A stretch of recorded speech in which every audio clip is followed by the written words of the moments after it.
This is TWiT. Well, this was kind of an interesting little tidbit that I found out this week. So we knew that Microsoft was going to offer these things called extended security updates for Windows 7 to business customers, not consumers, and mostly large business customers. But we knew they were going to charge per device. That's what we already knew. But when we asked them last fall, how much are you going to charge? They said, you know what? You have to go ask your partner or your Microsoft rep. We're not going to tell you, which made me think maybe there wasn't a set price list for this, but there is. I got my hands on the price list, and it's interesting because it's a lot lower than many people thought.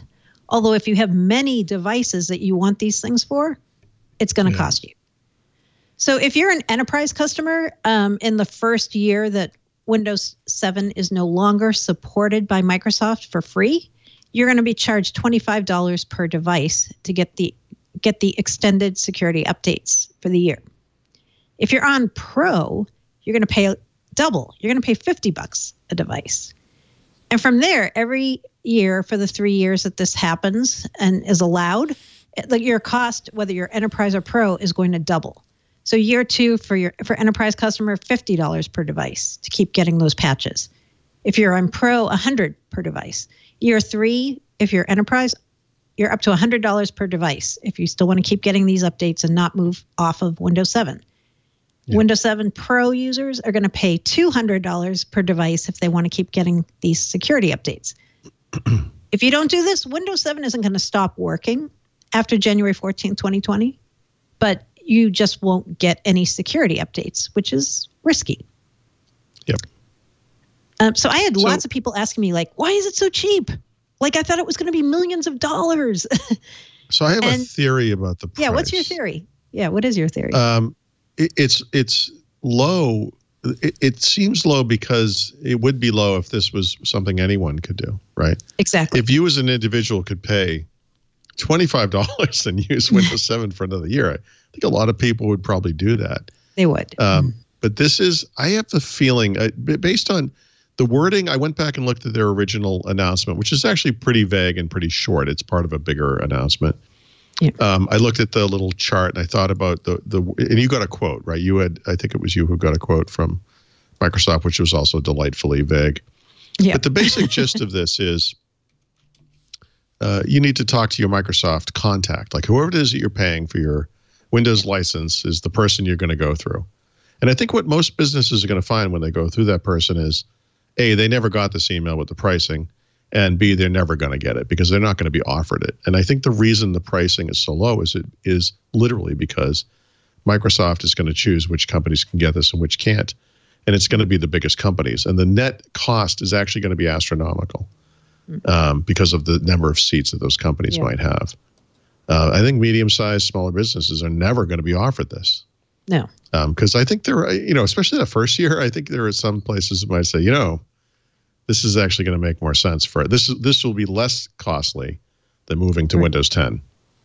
So I that's my guess, is that this doesn't represent some kind of a retail value of this thing because it's really based on volume.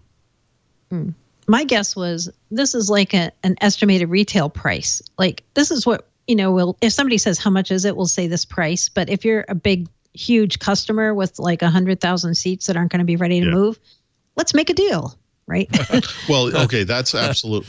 By the way, that's true. That's a fact, right? So there's no such thing as a hard price for Windows in the enterprise. And that's why that's why there isn't a cute little webpage, how much does Windows cost.com or whatever, where you can go and see the cost of Windows. Consumers pay a price for Windows, but businesses pay different prices. They do. Microsoft got into trouble for doing this with PC makers, right? Remember back in the day, this was a thing.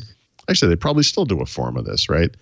I'm sure the world's biggest PC makers pay less for a Windows license to include on their computer than does Bob's white box PC company or whatever. Yeah. Yeah. Right. My other thought was, one reason I don't think Microsoft wanted these prices out there is because they want people to think it's hugely expensive, right? So they want people to be like, oh, I got to get off Windows 7. This is going to cost me millions of dollars, right? Or or it's low because they know many people won't be ready, and they would rather see them stay protected and take security updates than go out there like cowboys and not take security updates and keep running it. I did, your notion of, different companies might pay different prices was, I had sort of considered this earlier, and I was imagining some company seeing this and saying, oh, great. I thought this was going to be more expensive. Let's contact our Microsoft rep. And they come up with a price sheet for those guys that they push across the desk where it says, oh, no, for you, it's $150. It's not $25. And that's the thing, there's a risk here if the prices are different.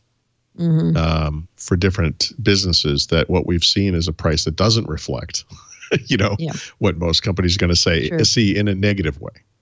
Yeah, that's a good point. So just to make it really clear to anyone listening to the show, most of you who are listening to the show, you won't be able to get this at all, right? You have to be a volume licensee of Microsoft. You have to be running Windows 10 Enterprise, preferably, or Pro. You have to be a big customer, basically. And I know a lot of people listening to this show are more like small business, or people who are like, yeah, I'm a mid-sized business. You probably won't even be able to qualify for this, I don't think. Right. I don't know. Absolutely not. Education, enterprise education customers will be able to qualify for this. But I've had a few people reach out to me and say, I was kind of counting on this. I heard you talk about it on Windows Weekly. And I'm like, yeah, but it's not for individuals, right? It's not for you taking it and putting it on your home PC. That's not who this is for. No.